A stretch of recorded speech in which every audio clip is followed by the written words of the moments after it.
Good evening, everybody. I'm Pierre Roberge, the Daily Trader. It is March 16th, and we are going to take a look at Tesla stock from a technical analysis perspective.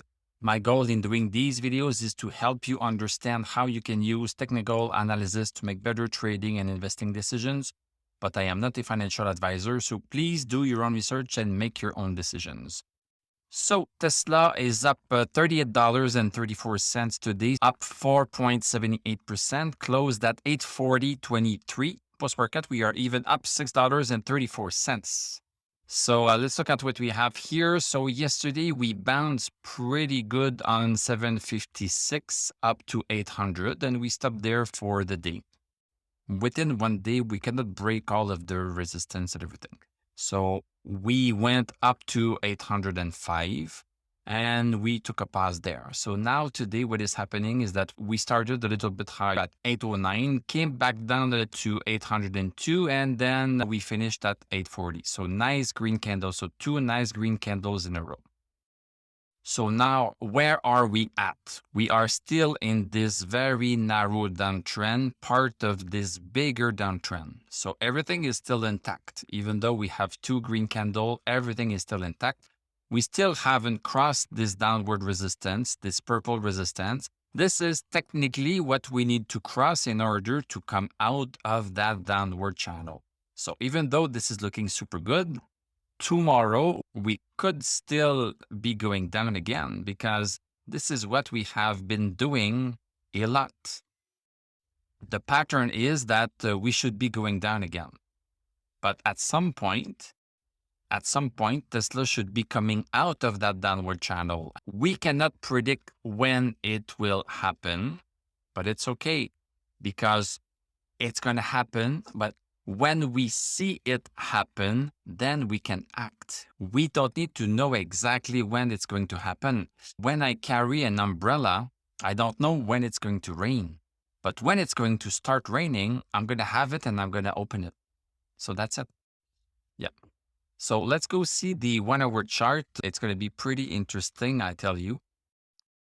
Very interesting. So what happened today? We opened, as I mentioned, at 809, came back down a little bit, then nice green candle, super strong, super nice. Look at the value here. This was great. Then for the next 2 hours, things were pretty much iffy.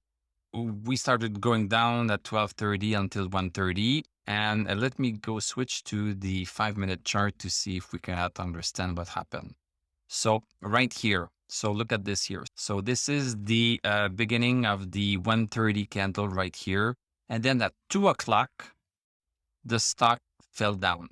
So from 2 o'clock to 2:30 went down, paused a little bit at 8:13, then went down here. Why? Because at 2 o'clock, we have this release from the Board of Governors of the Federal Reserve. And at 2 o'clock this afternoon, they announced this here. In a related action, the Board of Governors of the Federal Reserve System, which is a private bank, voted unanimously to approve a 0.25 percentage increase in the primary credit rate, and that will bump it to 0.5%. It was at 0.25%, and now it's going to move at 0.5%. Effective tomorrow, blah, blah, blah, blah, blah. Once this news came out, people got scared.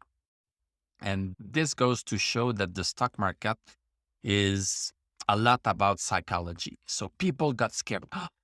The Federal Reserve is raising rates. It's raising rates. It's official. They have raised rates. And look at this. Boom, it went down. But I guess that people realized we knew that they were going to raise at 0.25%. So what's new here? And then the stock came back up like crazy. This is why it's hard to trade the news, because you need to understand how the news will impact people's decisions. So this is quite hard to understand how each piece of news will impact people's decisions. This is hard. I prefer to look at the overall behavior of all the people in the world buying and selling Tesla stock to gauge the patterns into their behaviors. And I find it's just a lot easier to do that. So after having gone down, so from 2:30 on, nice big green candles here reached the top that we had reached on the first candle. And now we are moving even higher here than where we were during the day. So that's a pretty strong move. And in terms of indicators on the 1 hour chart, everything is super good. DMI is still bearish here. So DMI with this little move down, DMI is not trusting this bull market yet. Let's go back to the daily chart. So stochastic is above 60. So this is a requirement that we have before we like to go long. So this requirement has been met. The second requirement, which has not been met yet, is that we cross this resistance right here. So we'll see if we can achieve that tomorrow. In terms of MACD, still crossed over bearish. RSI still under 50 and DMI is still bearish.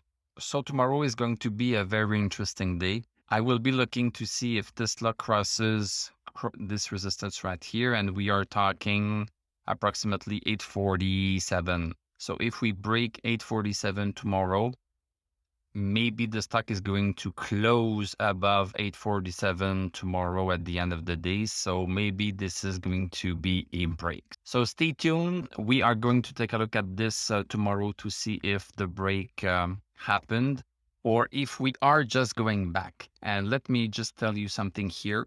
So we have this downward resistance right here, and we have this upper resistance right here. So at the same time as we are within this downward channel here, this is the channel, we are at the same time into a symmetrical triangle here and here.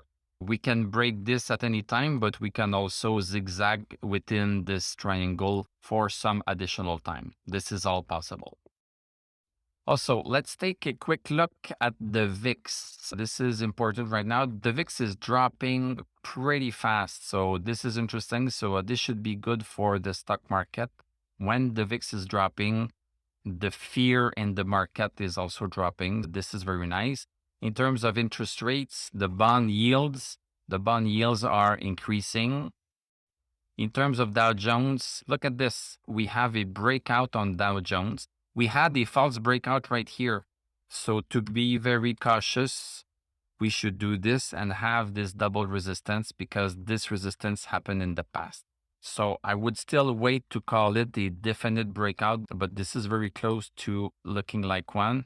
For SPI, I would say this is a breakout because even doing this double resistance thing, we are still in a breakout mode here. For NASDAQ Composite, let me do this here. So NASDAQ Composite, I'm going to use this one here. So we also have a breakout here. And NASDAQ 100, it looks like it's going to be a breakout also. This is very interesting. So we have 3 of our 4 indices that are in breakout mode. And it's only Dow Jones that is still hesitating a bit. Dow Jones is at over 60, SPY over 60. We have NASDAQ Composite still at 54, but they seem to be pretty much all in line. NASDAQ 100 is at 57. So we are maybe on the brink of a little move up after this big move down. So we need to pay super close attention to what is happening. So get your wallet ready. Maybe this is going to be the time to get back in. Thank you very much for watching. Thank you for liking, commenting, subscribing. If you like what I do, you can become a YouTube member. This will encourage me a lot. You can also click on my TradingView affiliate link. I'm going to wish you a great evening. We are going to talk tomorrow, and I'm going to tell you à la prochaine.